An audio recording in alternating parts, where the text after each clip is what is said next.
बिस्मिल्लाहिर्रहमानिर्रहीम। अस्सलाम वालेकुम स्टूडेंट्स, आज हम डिस्कस करेंगे most important reaction of benzene, ozonolysis. आपको पता है कि हम ऑक्सीडेशन रिएक्शंस पढ़ रहे हैं बेंजीन के, जिसका हमने पहला रिएक्शन पढ़ा है कैटालिटिक ऑक्सीडेशन, जिसमें हमने मैलिक एनहाइड्राइड बनाया था और बेंजीन को हम रिएक्ट किया था हमने और एयर के साथ at high temperature in the presence of vanadium pentoxide. तो पहले स्टेप में मैलिक एनहाइड्राइड बना था और दूसरे स्टेप में क्या बना था, आपको पता है मैलिक एसिड बना था। तो ये हम रिएक्शन ऑलरेडी कर चुके हैं। तो आज हम डिस्कस करेंगे बेंजीन की oxidation by means of ozonolysis. तो ओजोनोलाइसिस आपको पहले से अंदाजा है, हमने अल्कीन्स में पढ़ा था, आपको याद होगा कि जब इथीन में हम ओजोन ऐड करते हैं तो आपको याद होगा कि एडिशन कहाँ होती है, पाई बॉन्ड में एडिशन होती है। तो ये पाई बॉन्ड खत्म हो जाएगा और यहाँ तीनों ऑक्सीजन यहाँ पे ऐसे साइक्लिक फॉर्म में अटैच हो जाएंगे, जिसको हमने जो है वो रीअरेंज करके ओजोनाइड बनाया था और फिर उसकी क्लीवेज की थी in the presence of water. तो हमारे पास एल्डिहाइड के 2 यूनिट्स मिले थे। इसी तरह ये डिपेंड करेगा प्रोडक्ट क्या बनेगी कि आपने अल्कीन कौन सी ली है। अब उसी कंसेप्ट को आपने दोबारा याद करना है कि यहाँ पे इथीन में एक डबल बॉन्ड था, लेकिन बेंजीन में जब हम बात करेंगे तो यहाँ 3 डबल बॉन्ड है। तो इसका मतलब इथीन में एक पाई बॉन्ड होने की वजह से या एक डबल बॉन्ड होने की वजह से ओजोन का एक मॉलिक्यूल ऐड हुआ था। यहाँ बेंजीन में चूंकि 3 पाई बॉन्ड है, 3 डबल बॉन्ड है, तो हम 3 ओजोन के मॉलिक्यूल इसमें ऐड करेंगे। जब 3 मॉलिक्यूल ओजोन के ऐड होंगे तो 9 ऑक्सीजन आइटम इसमें ऐड हो जाएंगे फर्स्ट स्टेप में। तो C6H6 बेंजीन का मॉलिक्यूलर फॉर्मूला आपको पता है, उसमें 9 ऑक्सीजन आइटम जब ऐड हो जाएंगे तो ये फॉर्मूला मॉलिक्यूलर फॉर्मूला बन जाएगा C6H6O9, जिसको हमने पढ़ा था बेंजीन में भी। आपको याद होगा रीअरेंज जो इथीन में क्या बना था, ओजोनाइड। तो यहाँ पे चूंकि 3 डबल बॉन्ड है तो 3 मॉलिक्यूल ओजोन के ऐड हुए तो 3 ओजोनाइड्स फॉर्मेशन होगी। तो इसको बोलेंगे ट्राई ओजोनाइड, या शुरू में आप लिख सकते हैं क्योंकि बेंजीन से बना है तो क्या बोलेंगे इसको, बेंजीन ट्राई ओजोनाइड। इसको अगर आप इस तरह भी लिख सकते हैं, बेंजीन ट्राई ओजोनाइड, क्योंकि बेंजीन के अंदर हमने ओजोन की एडिशन की है। तो एक ओजोनाइड बना था जब इथीन का एक डबल बॉन्ड था। बेंजीन में चूंकि 3 डबल बॉन्ड है, 3 ओजोन ऐड हुए हैं तो 3 ओजोनाइड बनेंगे। इसको आप इस स्ट्रक्चर में तफसील से देख सकते हैं कि ये बेंजीन का रिंग आ गया, 6 मेंबर रिंग, और ये पाई बॉन्ड जहां था, पाई बॉन्ड जब एडिशन करते हैं तो पाई बॉन्ड खत्म हो जाता है, सिंगल बॉन्ड रह जाता है। तो यहाँ भी सिंगल बॉन्ड रह गया और वहां पे ओजोन ऐड हो गई। यहाँ भी डबल बॉन्ड खत्म हो गया, सिंगल बॉन्ड रह गया, ओजोन ऐड हो गई। यहाँ भी पाई बॉन्ड खत्म हुआ, सिंगल बॉन्ड रह गया और ओजोन ऐड हो गई। जिसको क्या बोलेंगे, बेंजीन ट्राई ओजोनाइड। बुक में आप देखते हैं ऐसे लिखा हुआ है, मैंने इसको ओपन कर दिया ताकि आपको बात समझने में आसानी हो। ये स्ट्रक्चर वही है जो इथीन में पड़ा था, लेकिन यहाँ चूंकि 3 डबल बॉन्ड है तो 3 ओजोनाइड बनेंगे, जिसको हम बोलेंगे बेंजीन ट्राई ओजोनाइड या ट्राई ओजोनाइड सिंपली भी कह सकते हैं। फिर आपको याद होगा कि इसको हम जिंक डस्ट से और हाइड्रोजन वाटर से ट्रीट करते हैं एट हाई टेम्परेचर। तो क्या होता है, वाटर यहाँ से जो है ऑक्सीजन को यहाँ से एक निकाल लेता है तो प्रोडक्ट आपके पास क्या बनती है, ग्लाइऑक्सल। 3 मॉलिक्यूल्स ऑफ ग्लाइऑक्सल एंड 3 हाइड्रोजन पर ऑक्साइड मॉलिक्यूल्स, जो कि बाद में जिंक से मिलते हैं तो जिंक ऑक्साइड बनता है। इसकी हम बात अभी फिलहाल नहीं करें। अब इसको हम देखें जरा, ये C6H6O9 क्या है, बेंजीन ट्राइओजोनाइड। क्या है, बेंजीन ट्राइओजोनाइड। इस बेंजीन ट्राइओजोनाइड को मैंने यहाँ पे ओपन करके समझाया हुआ है। बुक में बेशक आप डायरेक्ट लिख सकते हैं, पेपर में भी डायरेक्ट लिख सकते हैं, लेकिन हमें पहले समझना होगा कि ये प्रोडक्ट ग्लाइऑक्सल बनी कैसे है। बहुत ही आसान है, आपने बस ये नोट करना जो मैं बताऊंगा। ये आप देखें, इसी को मैंने दोबारा बनाया। क्या दोबारा बनाया है कि बेंजीन में ये कार्बन क्या है, CH बॉन्ड है, तो CH मैंने लिख दिया।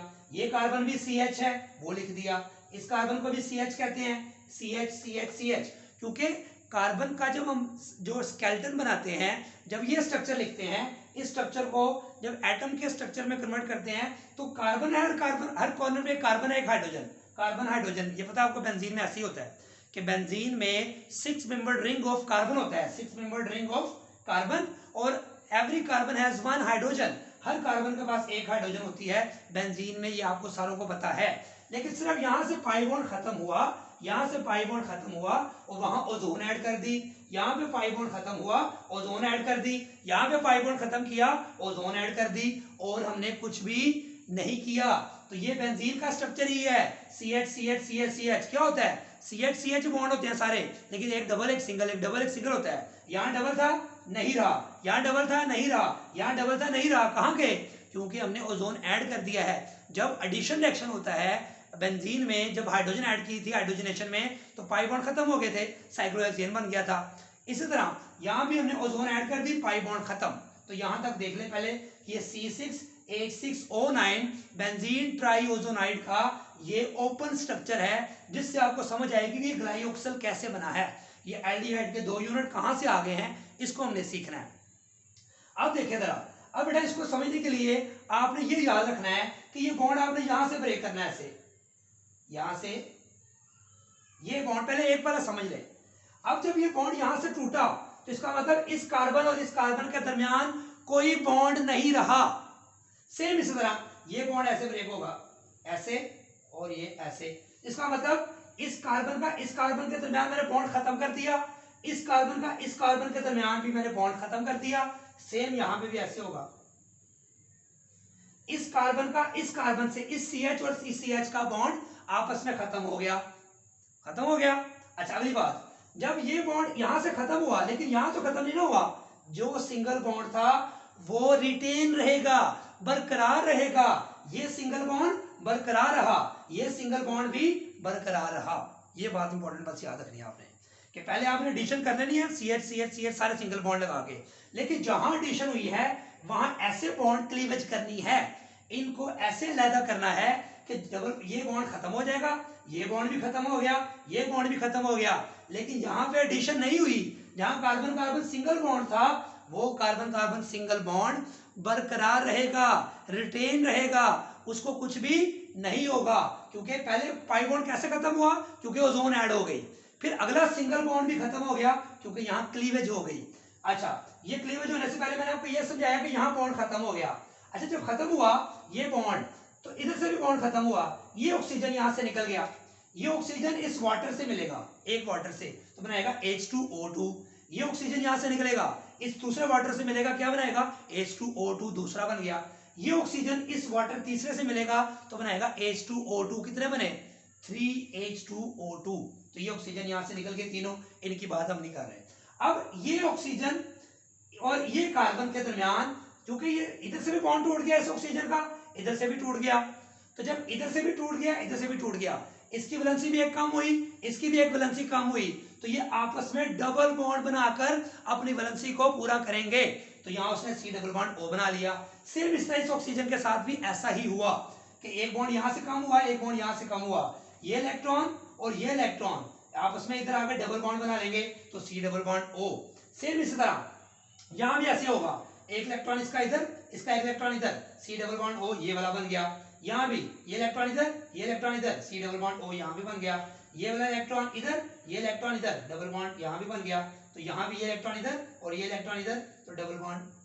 तो आपने देखा कि ये C डबल बॉन्ड O कैसे बना है। तो असल आपने पहले ये स्ट्रक्चर बना लेना है। उसको याद रखने के लिए कि जस्ट आपने कार्बन का स्केलेटन बना के एक एक हाइड्रोजन पहले लगा लेना है, ताकि फिर आपको समझ आएगी ये 2-3 एल्डिहाइड ग्लाइऑक्सल कैसे बने हैं। फिर आपने इस तरह क्लीवेज करनी है कि पहले आप सिंगल बॉन्ड वाले बॉन्ड को नहीं तोड़ना आपने, वो वैसे ही रहेंगे, वो इंटैक्ट रहेंगे, मेंटेन रहेंगे, रिटेन रहेंगे। लेकिन पाई बॉन्ड जहां से टूटेगा वो खत्म हो गया। इन तीनों का यानी कि 6 कार्बन थे, एक एक पाई बॉन्ड खत्म हुआ, फिर सिंगल बॉन्ड खत्म हुआ, तो इनका इससे राब्ता मुनक़ता हो गया, इधर भी राब्ता कट गया, इधर भी राब्ता कट गया, और इनका आपस में अभी बरकरार है। लेकिन यहाँ C डबल बॉन्ड O भी आ गया। अब देखो ये क्या है, C डबल बॉन्ड O, इसको हम लिख सकते हैं CHO, ये एल्डिहाइड का ग्रुप है पूरा, और ये दूसरा भी क्या है, CHO। तो ये हर कटने के बाद ये सा ग्लाइऑक्सल, CHO CHO, दूसरा ग्लाइऑक्सल CHO CHO, तीसरा ग्लाइऑक्सल बन गया। अब समझ आई, ये 3 ग्लाइऑक्सल, जिसको हम IUPAC नेम में इथेन डाइअल भी कहते हैं, इथेन डाइअल, जैसे इथेन डाइओल अगर अल्कोहल 2 आ जाए। इसी तरह अगर आपके पास कार्बोक्सी ग्रुप 2 आ जाए, ऑक्सैलिक एसिड जैसे है, तो आप लिखते हैं इथेन डाइओइक एसिड। इसका 2 एल्डिहाइड ग्रुप इकट्ठे आ जाएं तो इथेन, 2 कार्बन की वजह से इथेन कहेंगे। एल्डिहाइड के सुफिक्स क्या यूज करते हैं, Al, तो इथेन डाइअल। कीटोन इकट्ठी आ जाएं तो डाई ऑन लिखते हैं, अगर एल्डिहाइड इकट्ठे आ जाए तो डाई अल, तो इसका जो कॉमन नेम लिखते हैं वो क्या है, ग्लाइऑक्सल। तो ये बड़ा बात समझ आ गई कि 3 ग्लाइऑक्सल कैसे बने, कि पहले आप ये स्ट्रक्चर जो बच्चा बना लेगा उसके बाद उसको आसानी से याद रख सकता है कि ये बॉन्ड बरकरार रखना है, इनको आपस में कट कर देना है, और जहां कट करना है वहां सी डबल बॉन्ड हो, सी डबल बॉन्ड हो, सी डबल बॉन्ड हो, सी डबल बॉन्ड हो। तो ये सिंगल बॉन्ड बरकरार रहा, तो ये सी डबल बॉन्ड हो एच और ये सी डबल बॉन्ड हो एच पहले से मौजूद सिंगल बॉन्ड की वजह से आपस में कनेक्टेड होंगे। तो ये 2 aldehyde connected, 2 aldehyde connected, 2 aldehyde connected, तो 3 ग्लाइऑक्सल मॉलिक्यूल बन जाएंगे। ये तो था तफसील से मैकेनिज्म या इसके स्टेप्स।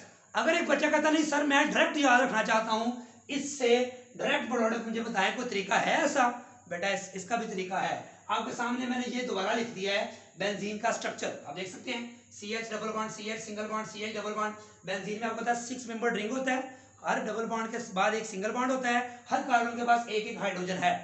आपने इसको शॉर्टकट इसका क्या है मैं बताने लगा हूं।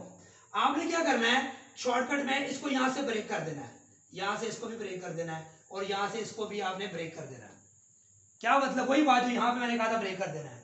जब ये इससे डिस्कनेक्ट हो गया तो CH सिंगल बॉन्ड CH बचा, जैसे मैंने कहा था CH सिंगल बॉन्ड CH बचा, ये भी क्या बचा, CH single bond CH, CH single bond CH। इसको मैं अलग लिख दूं अगर आपके सामने, तो ये CH सिंगल बॉन्ड CH, समझ ले पाई बॉन्ड को मैंने खत्म कर दिया, और पीछे फिर CH single bond CH, CH single bond, ये हम क्या बचेगा CH सिंगल बॉन्ड CH, इधर क्या बचेगा CH सिंगल बॉन्ड CH। आपने बेंजीन का स्ट्रक्चर लिखा, पाई बॉन्ड को खत्म कर दिया, और जहां जहां पाई बॉन्ड खत्म किया उस कार्बन को आपने कार्बोनाइल ग्रुप के साथ कनेक्ट कर दिया। इधर भी आपने क्या लगा देना है, कार्बोनाइल ग्रुप। इधर यानी कि मैं इधर लगाता हूं बल्कि आपको, ताकि याद रहे कि जहां जहां आपने उसके डबल बॉन्ड को खत्म किया ना, तो जब 2 वैलेंसी खत्म हो जाएगी उसको सेटिस्फाइड करने के लिए यहां भी डबल बॉन्ड ऑक्सीजन आएगा, यहां भी डबल बॉन्ड ऑक्सीजन आएगा, यहां भी double bond oxygen, double bond oxygen, double bond oxygen, double bond oxygen. यानी कि जहां जहां पाई बॉन्ड खत्म करते जाएं और उसके जगह डबल बॉन्ड ऑक्सीजन लगाते जाएं। यानी कि डबल बॉन्ड का मतलब 2 बॉन्ड खत्म किए C double bond O, 2 bond खत्म किए C double bond O, C double bond O, C double bond O, C double bond O, तो ये क्या बना, ये वही नहीं बन गया ग्लाइऑक्सल, ग्लाइऑक्सल, ग्लाइऑक्सल। तो 3 मॉलिक्यूल ग्लाइऑक्सल के बन गए। इसका मतलब आप डायरेक्ट याद रख लें, वेल एंड गुड। आप इस तरह याद रख लें, याद रखने की जरूरत नहीं है, आप इस तरह भी याद डायरेक्ट रख सकते हैं कि बेंजीन का स्ट्रक्चर लिखें CH डबल बॉन्ड नॉर्मल जो आप लिखते हैं बेंजीन का, उसके बाद पाई बॉन्ड खत्म कर दें, सारे तीनों पाई बॉन्ड खत्म करके हर एक कार्बन के साथ C double bond O, C double bond O लगा दें, तो आपके सामने 3 ग्लाइऑक्सल के यूनिट्स बन जाएंगे। तो ये हमने देखा कि बेंजीन की ओजोनोलाइसिस से ग्लाइऑक्सल कैसे बनता है, जिसको हम क्या कहते हैं, इथेन डाई अल। तो ये बेटा मोस्ट इंपॉर्टेंट एक्शन है, पेपर में आता है, इसको प्रैक्टिस करें, दुआओं में याद रखें, अपने फ्रेंड्स में शेयर करें, और अगर आपने चैनल को सब्सक्राइब नहीं किया तो आप उसको सब्सक्राइब जरूर करें और कमेंट जरूर दीजिएगा। अल्लाह हाफिज़।